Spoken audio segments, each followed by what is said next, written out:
하나님의 나라의 시리즈를 계속 함께 나누고 있습니다. 관계와 하나님의 나라에 대한 오늘 주제를 나눕니다.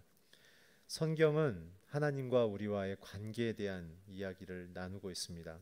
그래서 특별히 하나님의 나라, 그 하나님의 나라의 실체가 뭐라고 말씀드렸습니까? 바로 예수 그리스도라고 말씀드렸습니다.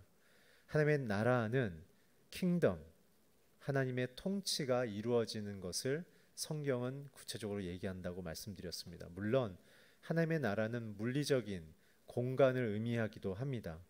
주와 주님과 우리가 만나게 될 바로 그 장소를 명확하게 헬라어는 표현하고 있습니다.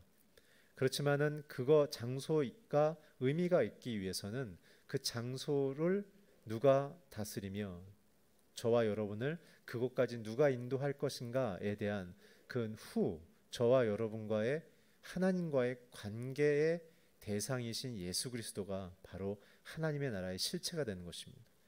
여러분, 우리가 성경을 믿는다는 것은 예수께서 나의 창조주 되시고 나의 구원자 되심을 믿는 것입니다. 오늘 내가 어디서부터 출발해 왔는가? 그것은 예수께서 나를 창조했다는 것을 믿는 것입니다. 우리는 그냥 생기지 않았습니다. 우리는 내가 살아간다고 생각하는 그것이 바로 사단이 우리에게 준 세상적인 가치관이며 세계관인 것입니다. 성경은 분명히 얘기합니다. 태초에 하나님이 천지를 창조하셨으며 흙으로 아담을 만드셨으며 아담의 몸을 통하여 그의 배우자인 아내를 창조했다고 분명히 말씀하셨습니다. 인생의 본질과 시작과 그리고 그 하나님과 그 피조물, 특별히 하나님과 사람들의 관계의 그 시작은 바로 하나님으로부터 시작됐다는 것. 그래서 인간이 언제 가장 행복한 것인가? 하나님과의 관계가 유지되고 있을 때. 오늘 행복하십니까?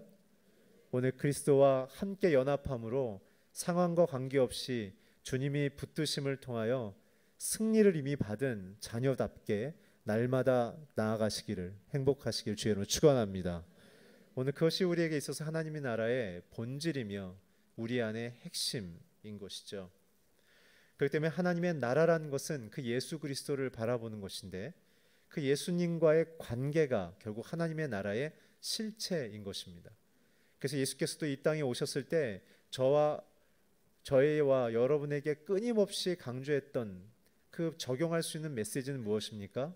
올해의 주제입니다. 그리스도가 내 안에, 내가 그리스도 안에, 내 말이 너희 안에 거한다면 너희가 내 안에 거하게 될 것이다.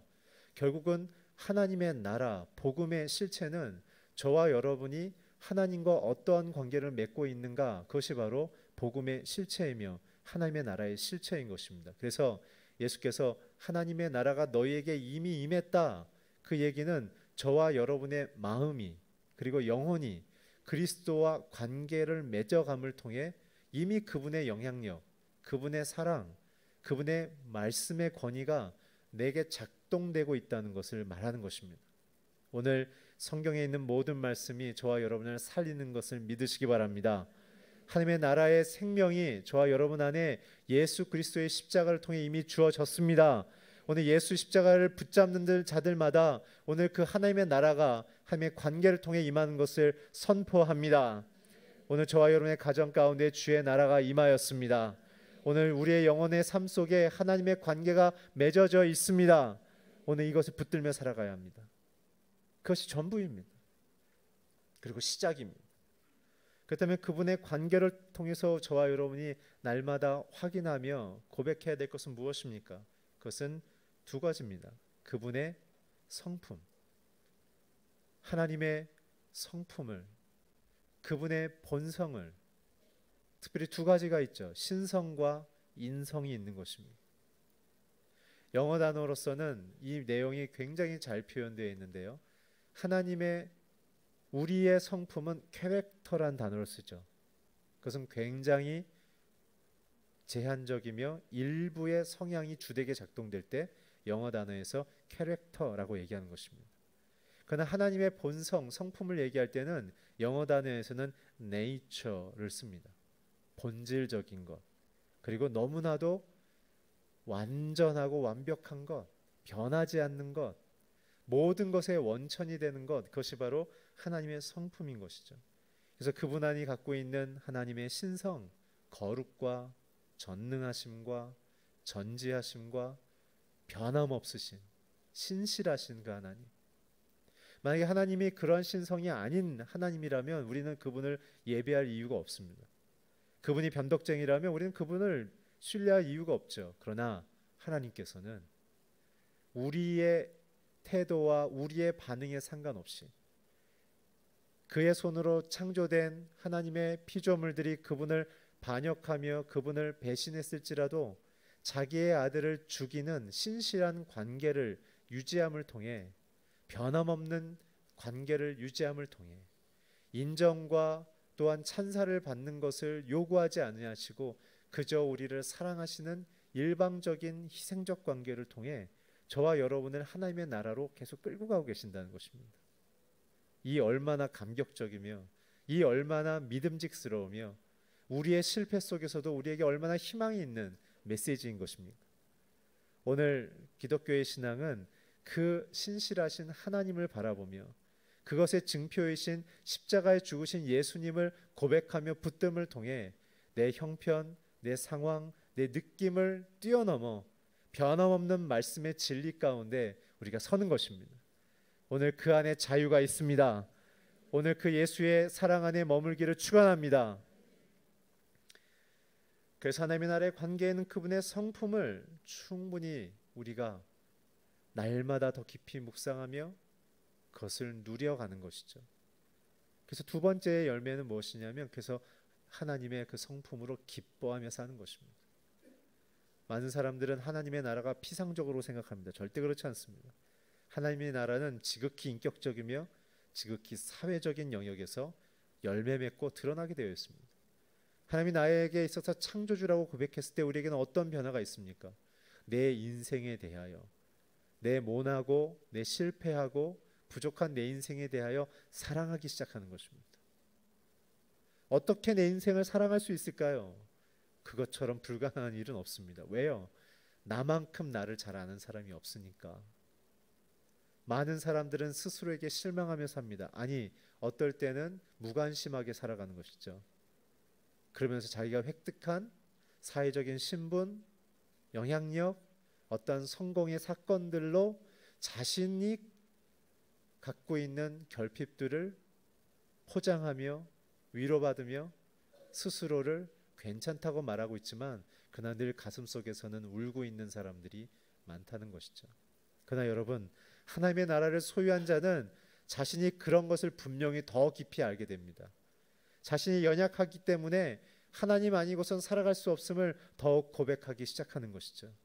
그랬을 때 어떻게 됩니까? 마음이 가난한 자는 천국을 소유하게 될 것이다.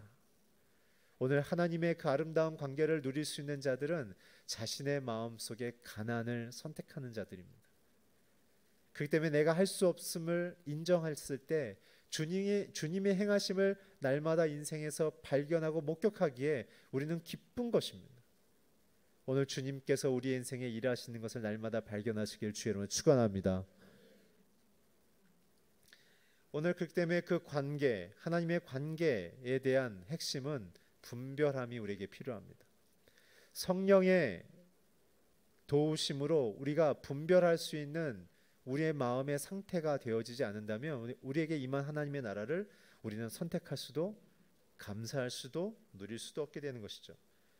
특별히 오늘 본문에서의 분별은 그런 하나님의 나라가 나와 가족, 교우들의 관계, 인격적인 사람들의 수평적 관계에서 어떻게 하나님의 나라의 사람의 그 아름다움을 고백하며 나아갈 것인가에 대한 분별함을 나와 있죠.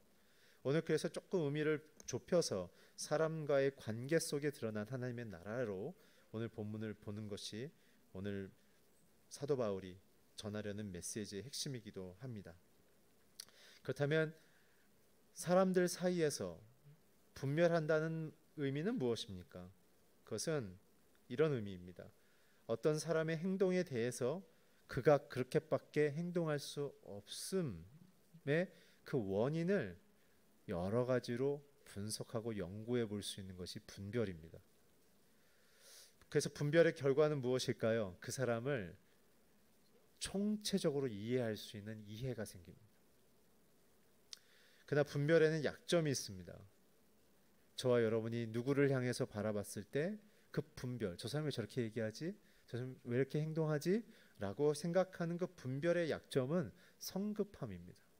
충분히 생각하지 않고 충분히 그 사람의 입장에 그 동기를 살피지 않는 성급함이 우리에게 있어서 분별을 혼돈으로 가져가게 되는 약점인 것이죠. 그래서 그 성급함은 속단으로 이루어지고 그 속단의 열매는 이해와 배려가 아니라 바로 정죄와 비난, 판단으로 가기 시작하는 것이죠. 그래서 오늘 저는 본문을 통해서 하나님의 나라를 소유하고 있다는 성도로서 내가 받아들이기 힘든 교우와 가족들의 행동들에 대하여 어떻게 행동하기를 성경은 요구하고 있는지에 대하여 두 가지를 함께 보려고 합니다. 오늘 본문 14절에서 15절까지 함께 같이 읽어 주십시오. 시작. 만일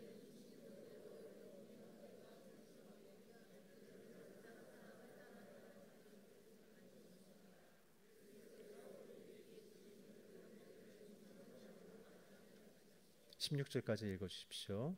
그러므로 여러분의 선한 것을 첫 번째 제목을 이렇게 달고 싶습니다. 하나님이 형제를 받아줌을 기억해라. 내가 이해할 수 없는 그 형제를 하나님이 이미 받아줬다는 것을 기억하라는 것입니다. 특별히 이 문제에 있어서 굉장히 중요한 메시지의 핵심이 있습니다. 그 메시지의 핵심은 바로 14장 1절부터 3절까지인데요. 우리 자막을 통해 함께 읽어주시겠습니까? 시작. 여러분은 믿음이 약한 사람을 받아들이되 그의 견해를 논쟁거리로 삼지 마십시오. 어떤 사람은 모든 음식을 먹을 만한 믿음이 있으나 믿음이 연약한 사람은 채소만 먹습니다. 먹는 사람은 먹지 못하는 사람을 업신여기지 말고 먹지 못하는 사람은 먹는 사람을 판단하지 마십시오. 이는 하나님께서 그 사람을 받으셨기 때문입니다. 14장은 두 가지의 이슈, 오늘 전 하나만 읽었는데 두 가지의 이슈가 있습니다. 첫째는 먹는 것에 대한 신앙적 논쟁이 있었고, 두 번째는 나를 지키는 안식일에 대한 기준이었죠.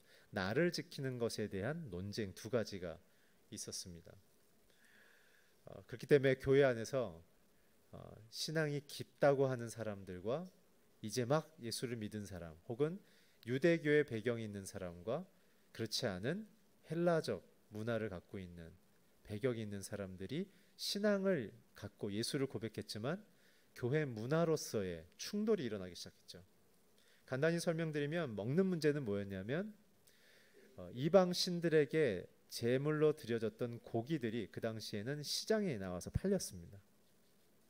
일반인들이 그냥 육고기들을 살 수 있는 그런 정육점 같은 곳에 나와 있었죠. 그랬을 때 유대교의 배경을 갖고 있고 신앙이 깊었던 사람들은 그 음식을 먹지 않는 것이 신앙의 정결이요 성숙으로 생각한 것이고, 그러나 그러한 유대적 배경이 없는 사람들은 깊은 하나님을 향한 사랑과 섬김이 있었지만 그 고기에 대한 꺼리낌이 없었기에 그냥 자유스럽게 먹고 살았다는 것이죠. 그것이 이제 예루살렘 교회를 제외한 모든 교회는 이러한 두 가지 배경이 있는 사람들이 함께 공동체를 이루고 있었기 때문에 서로에게 굉장한 논쟁이 있었다는 사실입니다. 결론부터 말씀드리자면 사도 바울은 이렇게 얘기합니다. 우상에게 제물로 드렸던 고기라도 고기는 고기일 뿐 오해하지 말자. 오히려 거꾸로 설명하죠. 믿음이 약한 자들은 채소만 먹는다라고 얘기하는 것이죠. 그래서 잘 이해해야 합니다. 그렇다면 신앙을 무분별하게 방종하며 마음껏 살아도 되는 것인가? 그런 의미가 아니죠. 오늘 그것에 대해서 좀 계속 볼 것이기 때문에 그것을 기억하시면서 오늘 제 설교를 좀 들으시면 정리가 잘 되실 것입니다. 오늘 읽진 않겠지만 14장 6절부터 이하에 보면 날을 지키는 문제도 있습니다. 유대인들은 토요일을 안식일로 지켰으며 또한 그 이후에 어떤 그리스도인들은 이제 예수께서 부활하신 다음 날인 지금과 같은 일요일을 주일로 삼았던 자들이 있었던 것이죠. 이렇게 다양한 믿음에 대한 해석, 그 해석을 통한 사회적인 행동들의 다양성들에 대하여 초대교회인들은 믿음을 통한 사회적 실현이 있었기 때문에 그러한 믿음의 정확한 기준과 실천들에 대하여 서로에 대하여 굉장히 엄격하며 또한 정확한 실천을 하기를 요구하고 있었던 그러한 시대적 배경이 있었다는 것 또한 굉장히 특징인 것이죠. 이런 부분에 있어서 사도 바울이 분명한 기준을 제시합니다. 오늘 자막으로는 제가 부탁을 안 드린 것 같은데요. 로마서 14장 6절인데 성경에 있는 분들 한번 펼쳐서 같이 한번 읽어보시겠습니까? 로마서 14장 6절입니다. 같이 읽겠습니다. 시작. 어떤 날을 중요하게 생각하는 사람은 주를 위해 중요하게 생각하고 먹는 사람도 주를 위해 먹으니 이는 그가 하나님께 감사하기 때문입니다. 먹지 않는 사람도 주를 위해 먹지 않고 하나님께 감사드립니다. 사도 바울이 얘기한 것은 동기가 중요하다는 거예요. 사실은 이 이전에도 베드로가 사도행전에 보면은 이방 사람들과 식사할 때 유대인들이 오니까 도망갔었죠. 그것이 끝까지 사도 바울에게 베드로는 혼나는 이야기였습니다. 네가 참되게 예수를 믿었다면 그게 왜 부끄러운 일이냐. 그래서 하나님께서 베드로에게 계속 보자기의 환상을 주시면서 먹어라 바꾸질 않는 거죠. 바꾸질 않는 거예요. 오늘 사도 바울의 얘기는 무엇이냐면 믿음 안에서 다양한 특별히 먹거리를 통해서 보여지는 것처럼 신앙의 실천에서 다양한 어떤 행동들이 있을 때 중요한 것은 하나님의 나라를 소유한 자들은 그 모든 동기와 그 일에 대한 영향력에 대하여 주님을 위하여 결정한다는 것이죠. 그래서 어떨 때는 그 고기를 먹는 사람들과 함께 그 사람의 신앙의 유익을 위해서 먹어줄 때도 있는 것이며 또 먹지 않는 사람들과는 또 안 먹는 모양으로도 함께 해줄 수 있는 것이 신앙의 성숙이되 마치 이쪽에 붙었다 저쪽에 붙었다 하는 것이 아니라 그러한 문화를 서로가 수용해 주되 중요한 것 오늘 6절에 얘기한 게 뭐죠? 주를 위하여 하나님께 감사하며 그 두 가지의 동기가 있는가라는 것입니다. 하나님의 나라에 그 관계를 갖고 있는 사람들은 하나님이 기뻐하시는 것, 하나님이 명령하신 것, 그것을 온전히 따르기를 소망하는 자들이라는 것이죠. 그래서 나와 다른 문화의 사람들을 얼마든지 받아줄 수 있는, 나와 취향과 성향과 성격이 달라도 얼마든지 함께할 수 있는 그러한 넉넉함과 배려심과 인내심이 있는 자들로 드러나게 된다는 것입니다. 오늘 그렇기 때문에 그 상대가 하나님의 나라에 더욱 연결될 수 있도록 주님을 더욱 사랑할 수 있도록 주님을 더욱 감사하는 마음으로 설 수 있다면 그 사람이 보여지는 신앙적인 해석과 문화와 행동과 수준들을 기쁘게 받아들일 수 있고 함께 할 수 있는 것. 저는 이 모습에 오늘 이 관계의 모습에 우리의 모델은 예수 그리스도라고 저는 말씀드리고 싶습니다. 예수님은 죄가 없으신 분이었죠.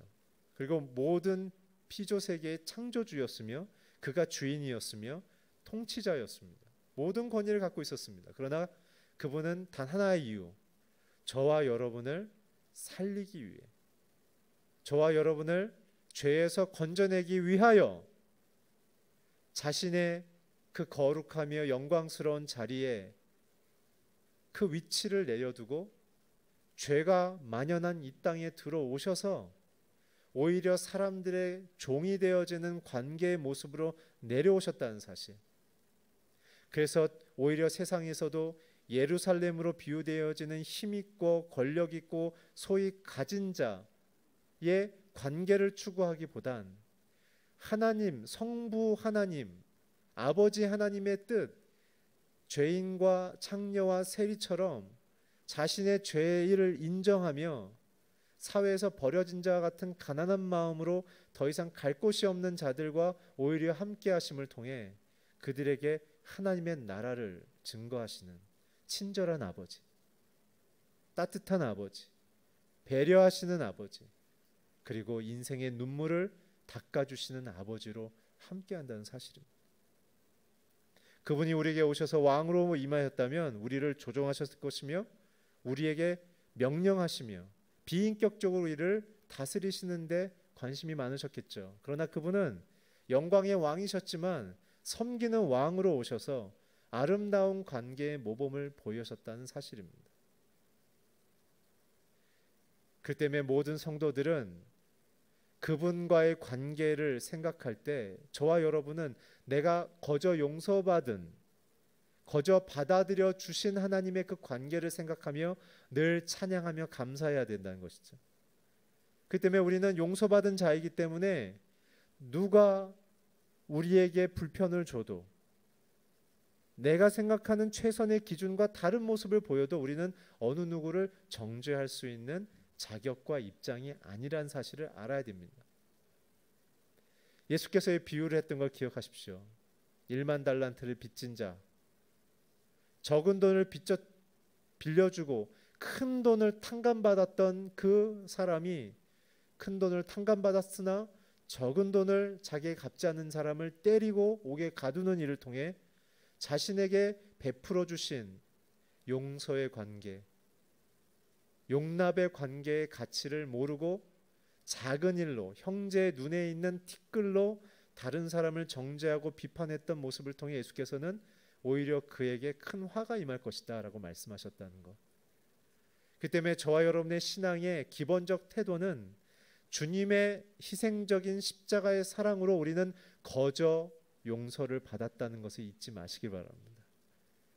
그것이 자유의 시작입니다.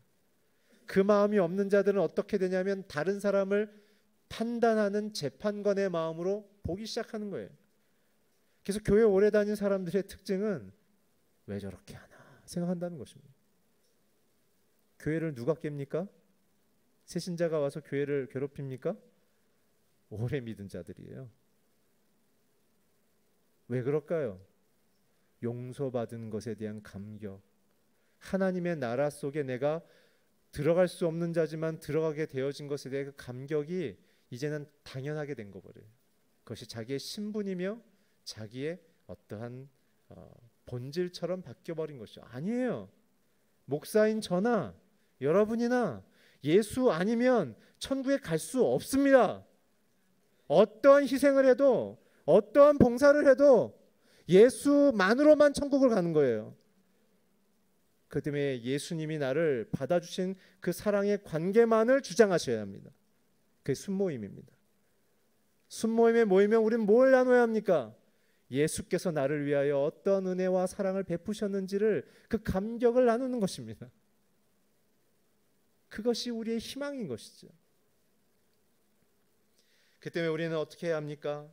다른 사람들을 바라볼 때 나를 받아주신 것처럼 저 형제도 저 자매도 받아주셨구나라는 생각 속에 우리는 함께 마음을 모으며 함께 그 사람을 받아주며 그리스도 안에서 하나님의 나라에서 한 형제됨으로 나아가는 것, 그것이 우리에게 굉장히 중요한 동기인 것이죠. 그래서 1절부터 3절까지 읽은 내용 중에 특별히 3절에 보게 되면 받아들여진다, 업신여기지 말라, 판단하지 말라라는 말을 우리에게 사도 바울께서는 강조하고 있는 것입니다. 그러나 저와 여러분의 현실은 무엇입니까? 선택적 교제를 할 가능성이 높다는 것입니다. 이 부분에 대해서 예수께서 이렇게 말씀하셨죠. 누가복음 17장 11절입니다. 함께 읽어주세요. 시작. 예수께서 가시는 길에 사마리아와 갈릴리사를 지나십니다. 제가 본문 내용을 잘못 준 것 같습니다. 죄송합니다. 예수님께서 말씀하신 내용 가운데 바리새인이 성전 안에서 기도할 때 다른 사람과 따로 떨어져서 기도하는 장면을 언급하셨습니다. 그러면서 바리새인들은 다른 사람과 따로 서서 기도하면서 하나님이여 나는 다른 사람들 곧 토색, 불의, 간음을 하는 사람들과 같지 않습니다. 이 옆에 있는 세리가 그때 있었거든요. 이 세리와도 나는 같지 않습니다. 그래서 예수님 뭐라고 얘기하셨습니까? 나는 누구의 기도를 듣느냐? 세리의 기도를 듣는다. 세리는 어떻게 기도했는가? 성전 기둥 뒤에서 성전 본향을 바라보지도 못하고 벌벌벌 떨면서 하나님 내가 기도해도 됩니까? 나 같은 사람이 용서받을 수 있습니까? 나 같은 사람도 하나님 만나 주십니까? 이러한 마음이 있는 자를 하나님께서 들어주셨다는 것이죠. 오늘 저와 여러분 그렇기 때문에 돌아봐야 합니다. 하나님의 나라를 소유하고 있는 우리를 향하여 우리가 이 자리에 있는 시작과 이 과정까지 주님이 나를 무한한 사랑과 무한한 용남으로 받아주신 것을 기억하며 우리도 또한 다른 지체를 향하여 하나님이 거저 받아주고 계신다는 사실을 통해 우리도 그들을 받아주길 시작해야 된다는 것입니다. 그렇기 때문에 저는 여러분들이 할 수 있다면 잘 모르는 사람과 교제를 하기를 좀 부탁드립니다. 그리고 그 사람 안에 하나님이 어떠한 은혜와 역사를 하셨기에 이 자리까지 왔는지를 듣고 축복하며 그러면서도 그 마음속에 아직도 전투와 같이 처절한 마음에 그러한 상실과 아픔과 두려움과 그리스도가 필요한 상황들이 발견되면 축복해주며 격려해주며 함께 손잡아 줄 수 있는 사람, 그 사람이 하나님의 나라를 갖고 있는 자들입니다. 나의 취향과 나의 의도와 맞는 사람을 하나님이 주신 사람이라고 오해하시지 않길 바랍니다. 오히려 나와 거치고 부딪히는 사람들을 보내주셨을 때 하나님이 나를 신뢰하고 있구나, 나에게 이 사람을 맡아 섬기라고 하고 있구나, 오히려 더 할렐루야 하셔야 합니다. 저는 3년 반 동안 우리 순장님들 특별히 그리고 우리 순원분들 더사랑 사역을 끊임없이 하시는 분들을 볼 때마다 저는 제 머리가 숙여집니다. 얼마나 제가 감동이 되어지는지요. 마치 작은 예수님들 같으세요. 자기와 문화가 다르고 자기가 그렇게 가서 만날 필요도 없고 이유도 없지만 그들과 매주 가서 힘겹지만 만나고 교제하며 자녀들도 데려가서 만나시고 이제는 그걸 넘어서 자기 순모임에도 데려오시고 그리고 순모임은 자신들의 삶의 중심이 아니라 그분이 그리스도를 믿을 수 있도록 그분 중심으로 순모임을 나누시고 그래서 지난 3년 반 동안 그 귀한 순장님과 순원분들의 예수님의 마음을 따르는 더사랑 사역을 통해서 다른 형제들을 그렇게 받아들여 주시는 그 귀한 섬김을 통해서 네 분의 노숙자분들이 등록교인이 되셨고 1대1을 하시는 일들이 일어났어요. 교회에 출석하시기 시작하세요. 나라면 저렇게 할 수 있을까? 제가 너무너무 부끄럽으면서도 너무너무 감동을 받고 있어요. 바로 그런 것이 하나님의 마음으로 나와 다른 형제들을 받아주는 것이죠. 저는 오늘부터 아내가 남편을 받아주기를 축원합니다. 남편이 아내를 받아주기를 축복합니다. 부모가 자식들을 받아주기를 축원합니다. 예수를 믿는데 받아주질 못하는 거예요. 그럼 예수가 없는 거죠. 오늘 저와 여러분의 마음속에 정말 그리스도의 십자가의 관계가 있는가? 그것이 내게 어떻게 흘러넘치고 있는가? 오늘 그것이 열려질 때 하나님의 나라의 기쁨이 임하는 줄 믿습니다. 오늘 모든 가정마다 그 관계가 열리길 축원합니다.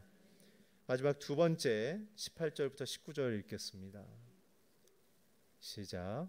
그리스도를 이렇게 섬기는 사람은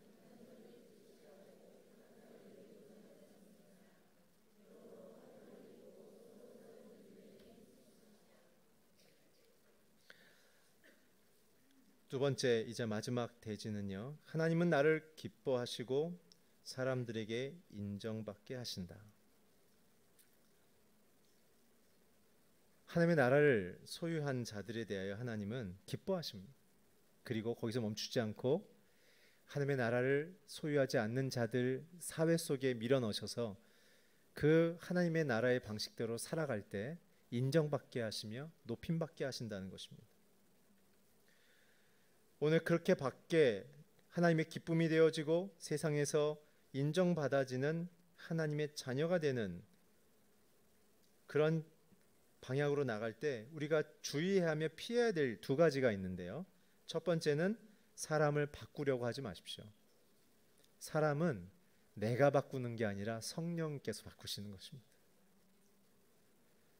모든 부부싸움의 시작은 무엇입니까? 서로가 서로를 바꾸려고 하는 거예요.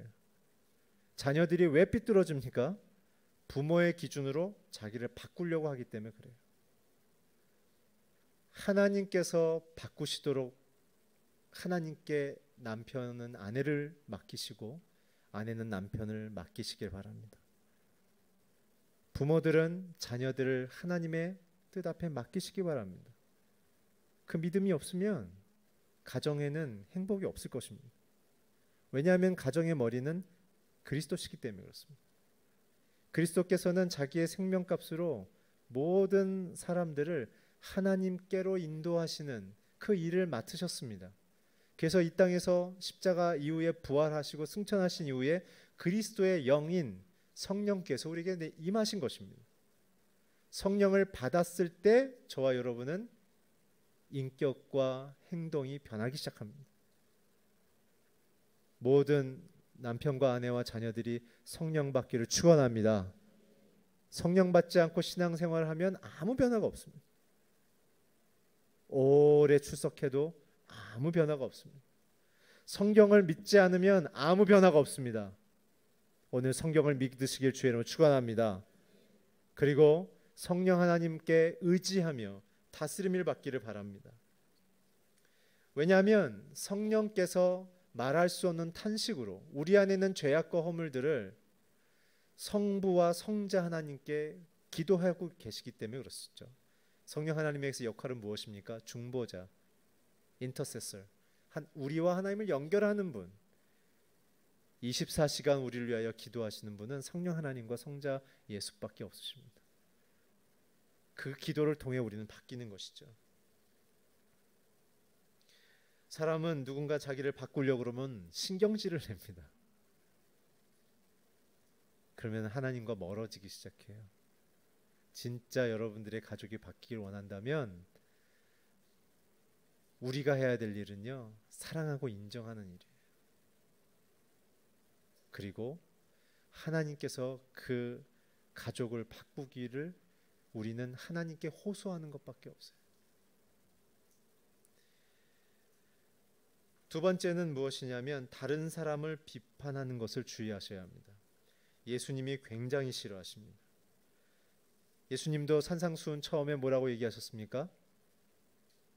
비판하지 말라. 네 눈에 있는 들보나 먼저 봐라.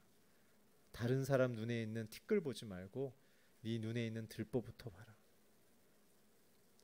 이 부분에서 사도 바울도 고린도전서 4장 3절에서 5절에 이렇게 얘기하고 있습니다. 자막을 통해서 함께 읽어주시겠습니까? 시작. 내가 여러분에게 판단을 받든지 사람의 법정에서 판단을 받든지 그것은 내게 아주 작은 일입니다.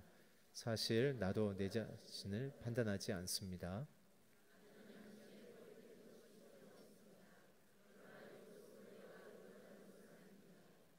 판신 분은 주이십니다. 그러므로 여러분은 때가 되기 전 곧 주께서 오실 때까지는 아무것도 판단하지 마십시오. 주께서는 어둠 속에 숨겨져 있는 것들을 밝히시고 마음의 동기를 드러내실 것입니다. 그때 하나님께서 각 사람을 칭찬하실 것입니다. 기억하십시오. 판단은 오직 그리스도만 하시는 것입니다. 우리는 누군가를 판단할 수가 없어요, 여러분. 우리가 판단하는 거의 실체가 뭔지 아세요? 내가 원하는 대로 안 했기 때문에 신경질 내는 거예요. 내 동기도 그것이 옳은지 몰라요. 그리스도께서 무엇이라고 말씀하시는지를 우리는 기다려야 되는 것이. 오늘 본문을 통해서 우리는 또 한 가지 생각해야 될 것은 우리의 부르심은 주님의 마음에 합한 자가 되는 것이라는 거예요. 하나님이 정말 기뻐하는 자인가? 내가 주님을 위해서 열심히 하는 것이 주께서 원하시는 신앙의 정확한 내용이 아니라는 것을 아셔야 합니다. 주님의 원하시는 것을 내가 알고 그것을 그 정확한 방향과 목표를 향해 가고 있느냐가 주님이 원하시는 것이에요. 주님을 위해서 열심히 봉사하는 것 잘하셨어요. 그렇지만 그것이 신앙의 핵심이 아니라는 것을 기억하셔야 돼요. 성경에서 주신 하나님의 명령과 그 뜻들을 사랑함으로 내 마음판에 새기고 내 눈에 등불처럼 달아놓고 그리고 그렇게 살아가는 거예요. 그렇지 않으면 저와 여러분은 내가 만든 하나님으로 살아갈 가능성이 많습니다. 또한 심판의 권한도 주님이 갖고 계신다는 것을 잊지 마십시오. 우리는 그래서 내 마음이 하나님의 그 관계 속에 연결되어 있는 것, 그리고 그 관계 속에 연결되어진 성경 속의 내용을 내 이웃에게 또한 관계 속에 실천하고 있는 것인가, 그것이 굉장히 중요하다는 메시지인 것이죠. 자, 그래서 마지막으로 그렇게 살 수 있는 세 가지의 기준을 오늘 17절을 통해서 얘기해 주십니다. 같이 함께 읽어주세요. 17절 본문 시작. 하나님의 나라는 먹고 마시는 것이 아니라 성령 안에서 의와 평강과 기쁨입니다. 하나님의 나라는 먹고 마시는 것이 아니다. 그것은 무엇입니까? 사람들이 만들어낼 수 없다는 거예요. 사람들의 기준이 아니다라는 것입니다. 그 때문에 하나님의 나라는 도덕과 윤리의 수준을 뛰어넘는 것입니다. 하나님이 제시하신 그 기준으로 가야 되는 것입니다. 착하게 사는 것이 하나님의 나라의 기준이 아닙니다. 하나님의 선하심을 닮아가는 것입니다. 불의 속에서도 그 선하심을 위하여 목숨을 던질 수 있는 그 신앙으로 나가는 것입니다. 그 세 가지 기준의 첫 번째는 무엇입니까? 하나님의 나라의 의이죠. 의는 무엇입니까? righteousness입니다. 그 의는 나의 의협심이나 나의 의로움이 아닙니다. 하나님과의 관계를 뿌리로 두어서 그분이 나에게, 내 가정과 이 사회에게 이루시려는 목적을 동의하는 것이 의로워진다라고 얘기하는 것입니다. 오늘 여러분들의 마음속에 하나님의 목표가 여러분의 목표가 되기를 축원합니다. 여러분들의 목표를 이루기 위해 하나님의 도움을 구하는 것은 성경 속에서 제시하는 신앙이 아닙니다. 우리는 의로울 수가 없어요. 우리의 본성 자체가 타락해버렸기 때문에 우리는 어떠한 의로움이 나올 수가 없어요. 단지 지금 어떠한 불의함으로 사람들에게 판단받지 않고 있을 뿐이지, 우리는 우리 안에 있는 불의가 늘 드러날 가능성이 있는 자들이에요. 그렇기 때문에 하나님과의 관계를 뿌리를 두고 그분이 이루시려는 목표를 동의할 때 우리는 의로워지기 시작하는 거예요. 그 내용은 무엇입니까? 의가 일어난 자들의 특징은 죄를 미워하기 시작해요. 죄를 미워하기 시작해요. 죄를 먹고 마시지 않습니다. 죄와 함께 머물지 않습니다. 죄를 만지지 않습니다. 죄를 향하여 걸어가지 않습니다. 의로운 자들은 죄인을 사랑하지만 그러나 죄를 이젠 선택하지 않기 시작해요. 두 번째는 무엇인가? 하나님의 그 거룩한 사랑을 온전히 기뻐하기 시작해요.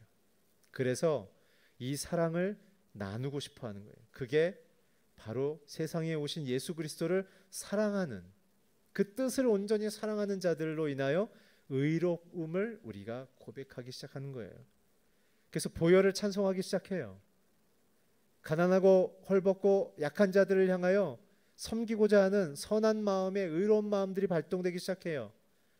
이 세상의 어두움들을 향하여 그리스도의 의로움이 선포되기를 소망합니다. 피하지 않습니다. 그 길로 가는 거예요. 타협하지 않습니다. 그것이 의로움인 것이죠. 그렇게 의로운 자들은 오늘 해당 구절은 찾지 않겠지만 네 가지를 성경은 약속합니다. 첫째는 복을 받습니다. 두 번째는 높임을 받습니다. 세 번째는 이 땅에서 번창합니다. 네 번째는 하나님과 역사에서 기억되어진다고 되어져 있습니다.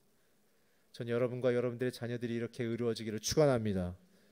두 번째는 하나님의 평강입니다. 평강은 샬롬이죠. 샬롬은 바로 화목입니다.